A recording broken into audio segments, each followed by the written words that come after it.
Colonel Hargrove read Serrano's name off the roster and then stopped. He didn't continue down the list. He held the clipboard at his side and walked to where she was standing in formation and said loud enough for all 22 men behind her to hear, "You want to tell me how this happened?" Serrano didn't answer. She had learned early that questions phrased that way weren't questions. "Because I've been running this program for 16 years, Hargrove said, and I have never once had to explain to a candidate why she doesn't belong somewhere. Never had to. The program did it for me." He looked at her for 3 full seconds. Then he walked back to the front of the formations and continued reading names as if nothing had happened. Serrano filed that moment away beside everything else she filed. She had a good system. Her mother had built the system, actually without calling it a system, just by being the kind of woman who observed everything and said only what mattered. Her mother had been a trauma nurse for 31 years at a hospital in El Paso that handled more gunshot wounds per week than most hospitals saw in a year. And she had developed a particular relationship with information, what to hold, what to use, and what to wait on. Serrano had inherited that relationship before she had words for it. She was 31 years old. She had done 2 tours in Iraq and 1 in Syria. She had a marksmanship rating that her commanding officer at her previous post had described in his recommendation letter as statistically anomalous, which was the most careful language he could find for something he didn't fully have a framework for. She had qualified for the Army's Advanced Combat Leadership and Precision Engagement course, ACLPEC, which nobody called ACLPEC because the acronym was unspeakable, through a selection process that was supposed to be blind to rank, gender, and unit of origin. Supposed to be. She had scored in the top 4 percentile of the qualifying evaluation. Colonel Hargrove knew all of this. He had read her file. He had read it the way a man reads something he was hoping would give him a reason, and the file hadn't given him one, and that had made him angry in a way he couldn't quite locate the source of, which made him angrier. The course was held at a training installation in the high desert of eastern Utah, a place that the Army had chosen specifically because the terrain was uncooperative. Elevation that changed your breathing within the first hour. Temperature swings of 40 degrees between morning and afternoon. Wind patterns that didn't match any textbook model because the canyon systems that cut through the valley created microenvironments that interacted with each other in ways that took time to understand. The Army used the installation because it was honest. It showed you who you were when the conditions stopped being fair. 23 candidates in total, 22 men in Serrano. The first person to speak to her directly was a Ranger Sergeant named Quill. He was 28, from somewhere in Pennsylvania she didn't catch, and he had the kind of face that made you think he'd been an athlete before the Army and had kept the competitive instincts without keeping the sport. He came up beside her during the first evening's equipment check and said, without particular hostility, "You want a piece of advice?" "No," Serrano said. He blinked. Then something in his face shifted, not offense, just recalibration. He hadn't expected that. He walked away, and for reasons she understood only later, that was the beginning of a more complicated thing between them. The first week was calibration. Every candidate discovered something about themselves in the first week of a course like this, something they already suspected but hadn't confirmed. What you discovered about yourself determined whether you finished. The candidates who quit in week 1 almost always quit because they discovered the gap between who they believed they were and who they actually were was wider than they could close in the time available. Serrano discovered nothing new. That was not arrogance. It was the result of having spent 9 years doing very deliberate work on the gap between belief and reality. Her mother had started that work by taking her hunting at age 7 in the Guadalupe Mountains. Not because she wanted Serrano to hunt, but because she wanted Serrano to sit still in uncertainty and learn to be comfortable with not knowing when something was going to happen. Patience, her mother said, was not a personality trait. It was a skill. You built it by practicing it in situations where the cost of losing it was real. Serrano had built it for 9 years before she joined the Army, and 9 more inside it. What she observed in week 1 was other people. She observed that Hargrove's pressure on her didn't follow a random pattern. It escalated precisely when she outperformed. A land navigation exercise where she finished 7 minutes ahead of the next candidate. The debrief afterward targeted her positioning methodology specifically and nobody else's. A stress fire sequence where her split times were the fastest in the group. Hargrove watched her from behind and afterward told her grip was wrong, then couldn't specify the deviation when she asked. She asked twice. He moved on both times. She also observed Quill. Quill was technically excellent. His flat-range scores were strong, his conditioning was good, and he had a quality that some soldiers develop naturally and others never developed at all. He was genuinely calm when things went sideways. Not the performed calm of someone suppressing panic, but the functional calm of someone whose nervous system had processed enough real chaos that simulated chaos registered at a lower intensity. That was a useful quality. Serrano respected it. What Quill had was a different problem. He made decisions too quickly under observation. When an instructor was watching him, his decision cycle compressed in a way that cost him precision. Not dramatically, his scores were still good, but the difference between Quill unwatched and Quill observed was measurable. And in this environment, measurable gaps had consequences. She didn't say anything about it for the first week. She filed it the way she filed everything. On the Thursday of week 2, during a combined land movement and target identification exercise in the Northern Canyon system, Quill made a call on a partially obscured target that cost him a sequence point. Afterwards, sitting at the edge of the debrief area, he was running through his decision log with the expression of a man who knew what had gone wrong but couldn't find the fix. Your decision timeline changes when Hargrove is in your sector, Serrano said. She sat down 3 feet away from him. Not beside him, near him. He looked up. I don't know what you're talking about. Your split between acquisition and call goes from about 1.5 seconds to under a second. You're compressing your confirmation step. He was quiet. Twice in the morning block, twice this afternoon. You were counting my splits. I count everything, she said. You lost a sequence point today because you didn't want to look slow in front of him. Quill looked at her for a moment, direct and assessing, then he looked away. Why are you telling me this? She thought about it honestly. Because this program has enough people trying to make it harder than it needs to be, said. I'm not one of them. She stood up and walked back toward the operations tent. Behind her, she could feel him deciding something. She didn't know what he'd decide. That was his to work out. His confirmation split went back to normal the following morning. She noticed. She said nothing. The problem with the scoring came at the end of week 2. It wasn't subtle, which was itself a kind of information. The combined field assessment, a 2-day exercise that accounted for 30% of the course's cumulative evaluation, posted results that put Serrano's composite score below 4 candidates she had outperformed on every documented metric. The methodology notes on her scorecard cited command judgment integration as a factor, which was not a category that appeared in any rubric document she had been given, and which was not noted on any other candidate's scorecard. She read the posted results twice. Then she went back to her tent and retrieved the personal log she had been keeping since day 1. Times, scores, observed deviations, instructor comments, exact phrasing. She had started keeping the log because her mother had told her once that in an environment designed to make you doubt yourself, the most radical thing you could do was maintain an accurate record of what actually happened.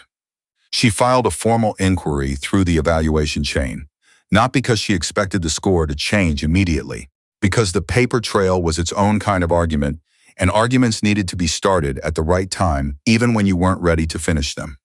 Hargrove summoned her 2 days later.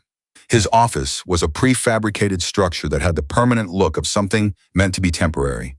A desk, 2 chairs, a whiteboard with nothing currently on it, a window that faced the West Canyon wall.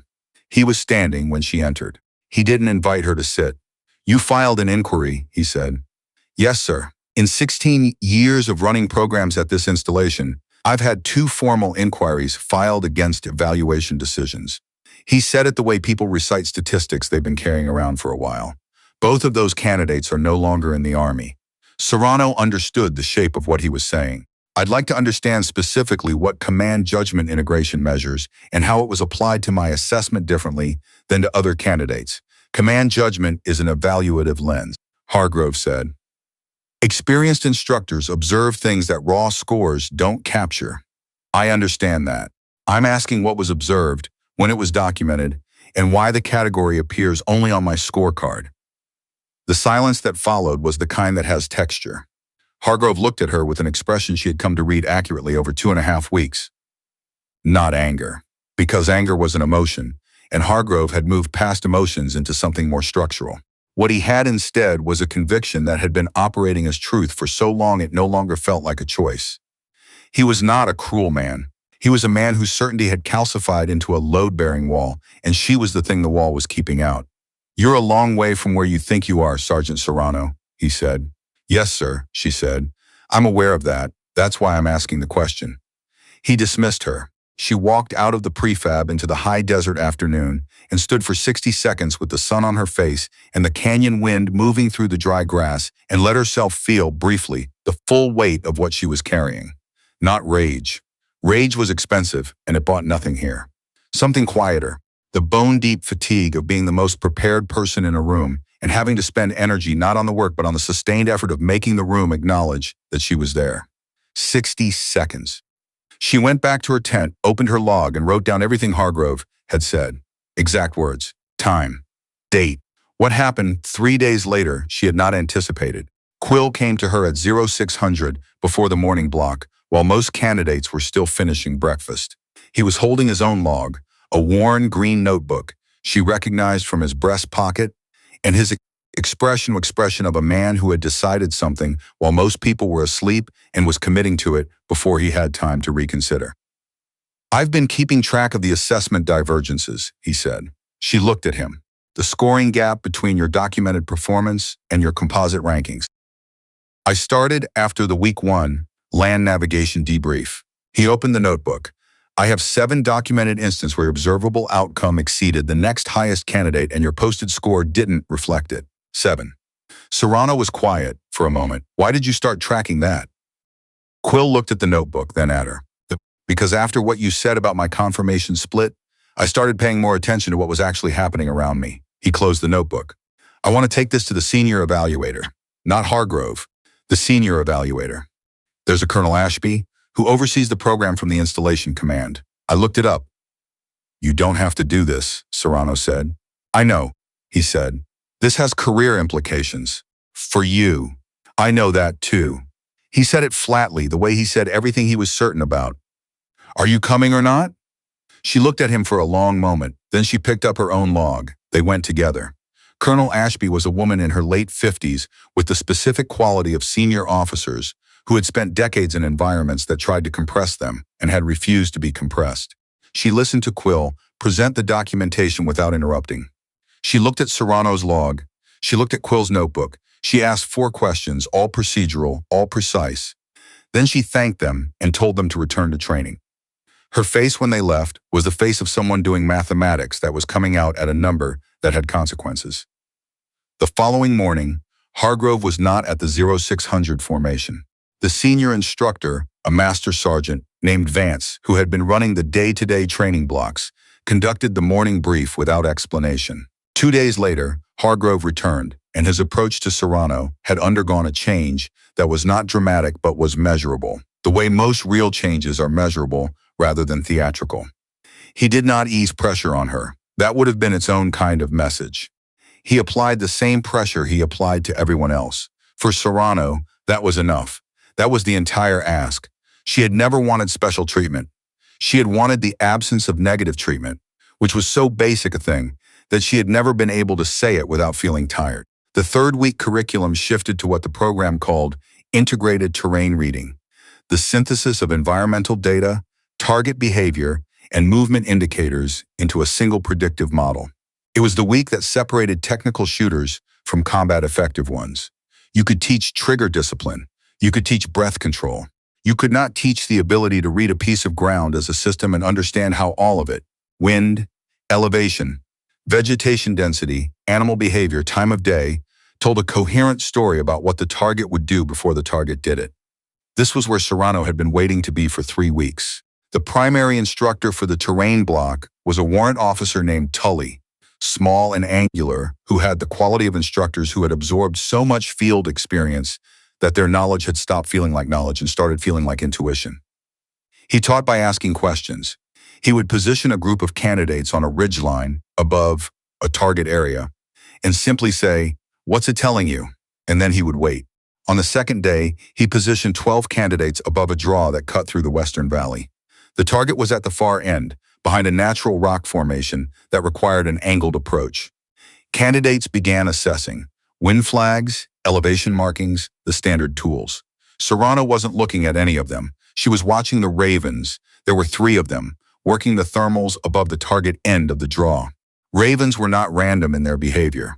They flew in response to what the air was actually doing at the altitude they chose to work, not what the surface indicator suggested. These 3 were making micro-adjustments that were inconsistent with the flag readings at the firing position. The flags were showing a north-facing crosswind. The ravens were compensating for something coming from the east-northeast, angled low, which meant the draw was funneling air from the canyon system in a way that the surface flags couldn't show. "Serrano," Tully said, "what are you looking at?" "The birds, Warrant." "Why the birds?" "Because they're working the air at target elevation, and they're telling me the wind there isn't what the flags are showing at the firing position. The draw is creating a channel effect. The flags are accurate for where we're standing. They're not accurate for where the target is." Tully waited. Effective crosswind at target is east-northeast, approximately 12 degrees off what the surface red shows, funneling from the North Canyon system. The flags can't see it from here because of the ridgeline break at the mid-draw. Tully looked at her for a moment. Then he looked at the ravens. Then he said to the group, without elaboration, "That's the read. Adjust accordingly."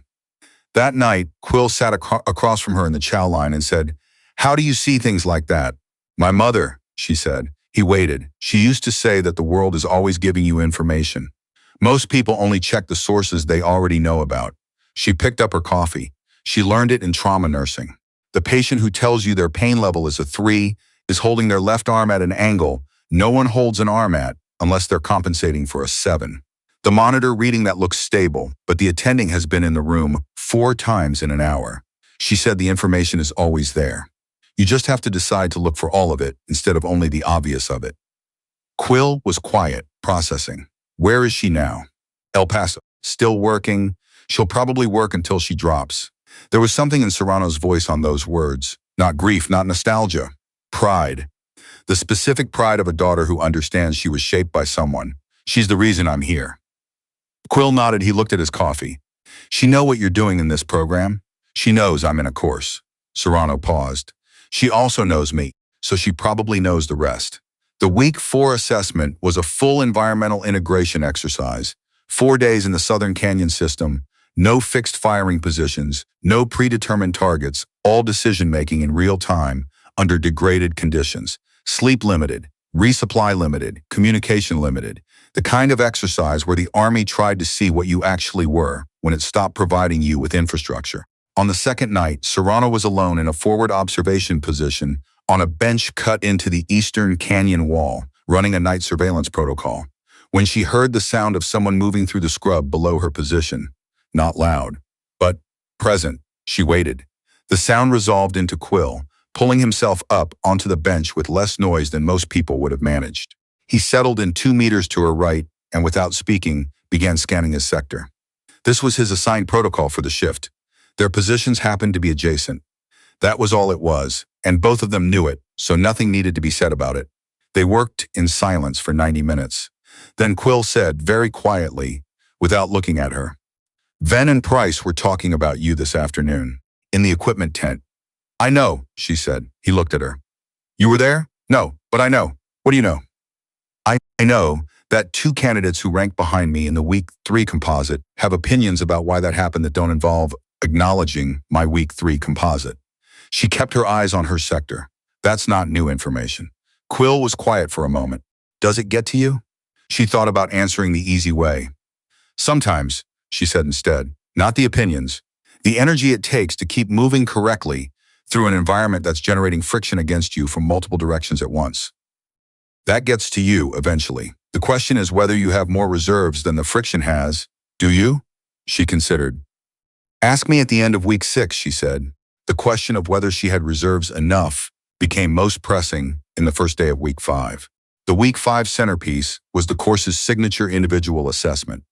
The full system engagement exercise, a compressed operational scenario that required candidates to move through 4 kilometers of broken terrain, establish an observation post, conduct a 60-minute surveillance protocol, positively identify 3 targets in a moving sequence, and engage a final fixed target at a range that would be disclosed only at the firing position. But what Serrano discovered when she arrived at the firing position was that the disclosed range was 1,400 meters in a canyon. At mid-afternoon, when the thermals in the canyon system were at their most complex, she also discovered that two other candidates, Venn and Price, specifically, had posted times that put them at the firing position 20 minutes before her. Their routes had been shorter, not dramatically shorter, but shorter in a way that over 4 kilometers of terrain had compounded into a meaningful difference at the firing position. She didn't know if the route difference was intentional. She didn't need to know yet. She needed to shoot. She set up and took stock of what she had. The canyon in front of her was not simple. The walls created reflection and compression patterns she could see in the vegetation movement at different elevations. The wind at the firing line was from the southwest. At mid-canyon, based on the grass behavior, it was doing something different.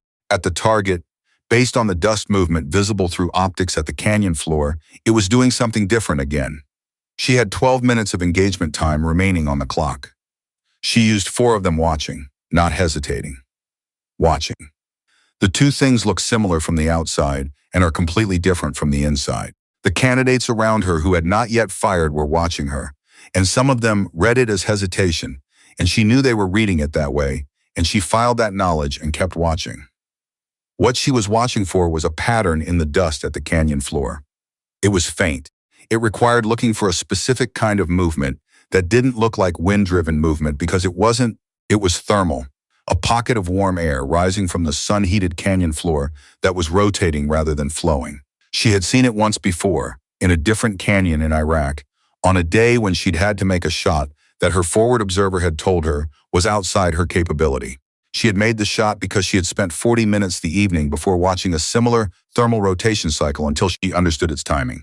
She had 4 minutes of watching time here. Not 40, she adjusted. The rotation was approximately 8 seconds. She counted it 4 times to confirm. 6, 8, 8, 7. She averaged it to 8, allowed for variance. At the peak of the rotation, the thermal was briefly aligned with the target line rather than crossing it.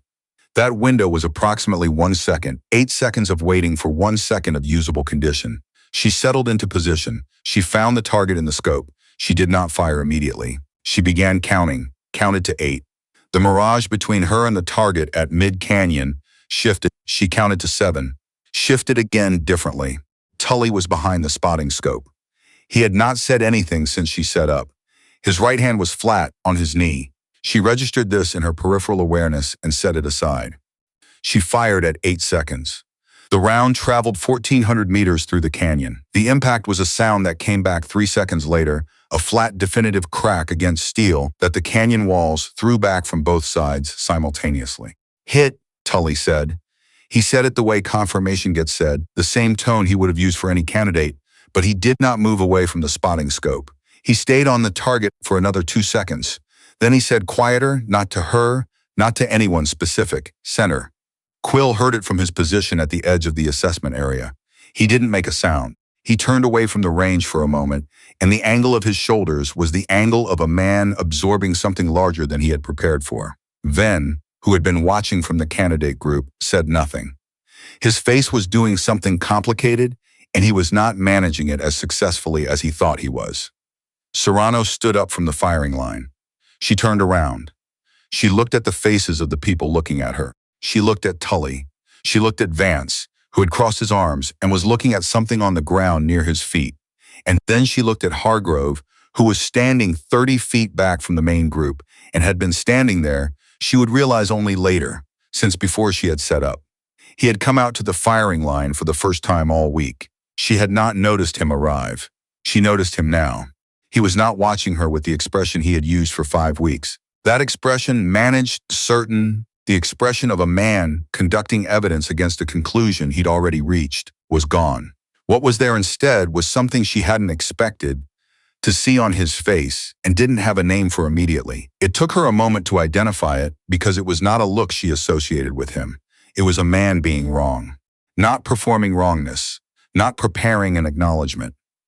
Being wrong in the private structural sense, the sense where a thing you've built your behavior around stops holding weight and you can feel the shift before you've decided what to do about it. She didn't hold his gaze.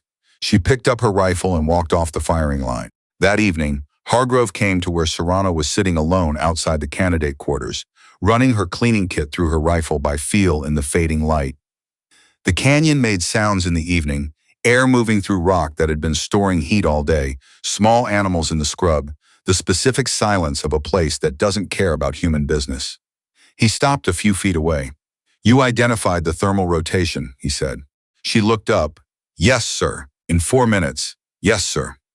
He stood with his hands behind his back, the posture of a man who has walked towards something deliberately and is now unsure of the exact words. "The documentation notes from the original installation team for this range," he said, "note a thermal rotation pattern in Canyon 3 and classify it as too irregular for reliable use. That's been in the range master file for 11 years. No candidate has ever used it.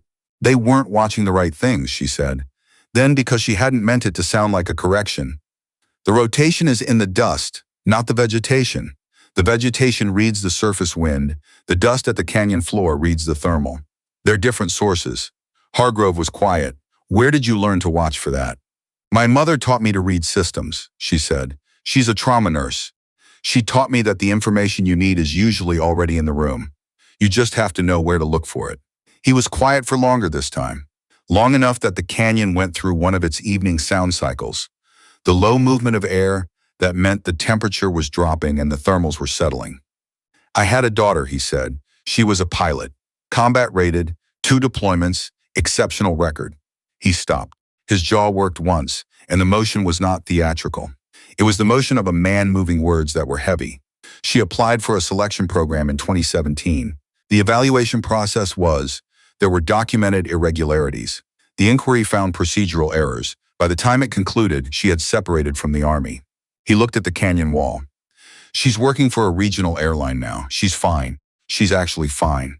The last sentence sounded like something he had said to himself many times. "I spent 7 years believing I was protecting candidates from a process that would break them. Women specifically. I spent 7 years filtering the pipeline before the pipeline could do what the pipeline did to her." Serrano was still. She hadn't anticipated this. She had anticipated many things from this conversation: a careful formal acknowledgement, possibly a revision of the scoring inquiry outcome, the kind of controlled professional conversation that senior officers conducted when they needed to move past a documented conflict. She had not anticipated this. "Her name was Dana," Hargrove said. "She asked me once, the month before she separated, whether I thought she'd ever really had a fair shot. And He stopped. "I said something about process. I didn't answer the question. The canyon. I've been answering that question wrong for 7 years," he said. "To a lot of people who weren't Dana." Serrano looked at him steadily. "I'm sorry about Dana," she said. "That's a real thing. The loss is real." He nodded once. "Yes, she deserved a fair shot. She did. So did the people who came after her." The sentence landed. He received it without, "Yes," he said. "They did." A long quiet. "Your inquiry," he said. "The composite scoring from week 2. I've reviewed the documentation. The command judgment integration category will be removed from your evaluation record. Your composite will be recalculated against the standard rubric." He paused. "That will move your ranking to 2nd overall in the course to date." She said nothing. "2nd," he said, "because your week 4 terrain reading assessment is the highest single block score in the 10-year history of this program, and week 4 is weighted at 20% of the composite." She still said nothing. "I am also submitting documentation to Colonel Ashby's office," he said, noting that the route assignment for the week 5 individual assessment will be standardized across all candidates for future iterations. What happened was not, I don't have a clean word for it. It was a failure of process that created an advantage and a disadvantage where neither was supposed to exist. I'm responsible for that." Serrano held his gaze. "Are you doing this because Colonel Ashby's office is watching?" He considered the question seriously, which she respected. "Partly," he said. "Partly because what you shot today in that canyon doesn't leave room for me to tell myself a story anymore." "Both things are true." She nodded. "I'm going to tell you something that's outside the scope of any formal conversation we're going to have about this," he said. "I want you to hear it as a person, not as a commander." She waited. "You are the best candidate I've had in this program in 16 years, he said. "Not in the context of your gender, not with qualifications, not with any comparison that reduces what that means. You are the best candidate. Technically, tactically, in the quality of your observation and your decision-making, and your ability to remain functional under conditions designed to make functionality impossible. He looked at her directly. I spent 5 weeks trying to make you believe that wasn't true. I was wrong to do that, and the reason I was wrong doesn't make it less wrong. The light in the canyon was almost gone. The west wall was holding the last orange of the evening and then releasing it into gray. Why are you telling me this? She said. He thought about it. Because Dana never heard it from the person who was supposed to say it, he said, and I've been carrying that. Serrano was quiet for a while. Then, she knows, she said, not because someone told her. She knows the way any person knows who was actually the best candidate in the room. You carry that too.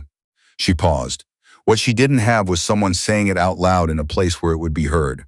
Something moved across Hargrove's face, fast and private. That's what this is, she said. Not gently, not harshly, just clearly. He stood there for another moment. Then he straightened. Congratulations, Sergeant Serrano, he said, on a shot that 11 years of this range said couldn't be made, and on a 6-week standard of performance that I intend to document thoroughly enough that no one who comes after you has to spend their energy proving the same thing again. He extended his hand. She shook it. He walked back toward the operations building. The canyon held the sound of his footsteps for a moment and then released them. The formal graduation was the following Friday. Quill received his commendation second in the sequence. When his name was called, he stood straight and received the certificate from the senior evaluator's hands and looked across the room at Serrano in the line of candidates and did not nod, because nodding would have been insufficient for what he was trying to communicate. And he was a man who did not do insufficient things. He just looked, direct and without performance, and she understood it. When Serrano's name was called, Hargrove stood up. He was the first one standing, and the room, candidates, instructors, the 3 senior officers who had come from the installation command for reasons that the program's admin staff had quietly noted were not standard, did what rooms do when they witness something without precedent and recognize it as such. They attended to it.